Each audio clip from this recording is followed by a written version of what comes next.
Today's session of the National Assembly's Finance Committee was important for MPs who are keen on nailing the Central Bank of Kenya and the new regulations they have come up with to limit cash withdrawals and deposits, as well as question the source of money coming into one's account.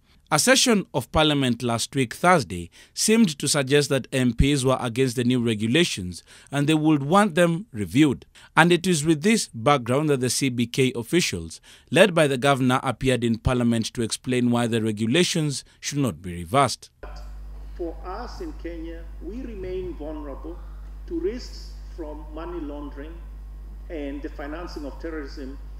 By virtue of our location, we know how we are located, the geography and the other, who are our neighbors and the oceans and things like that. MPs backtracked on doing away with the regulations and instead asked that they be brought to Parliament to be turned into actual laws. However, CBK read mischief, as this would give MPs an opportunity to alter the law and introduce what they wanted. The majority of suspicious transactions are generally triggered by unusually large cash transactions. The Banking Act Amendment of 2018 allows CBK to regulate under Section 33C. The said Section 33C says the central bank shall prescribe in regulations conditions on deposits or withdrawals by customers in banks and financial institutions.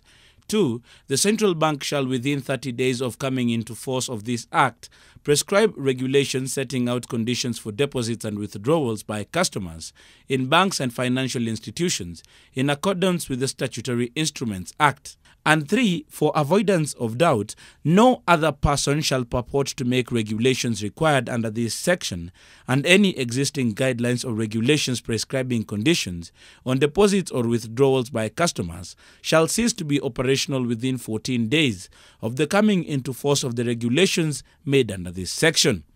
The CBK is, however, in a dilemma, as there is fear that Parliament will quickly reverse the guidelines they have come up with and leave Kenya exposed. The CBK was also accused of sponsoring activists to move to court to stall the whole process so that they could not bring forth the regulations to Parliament.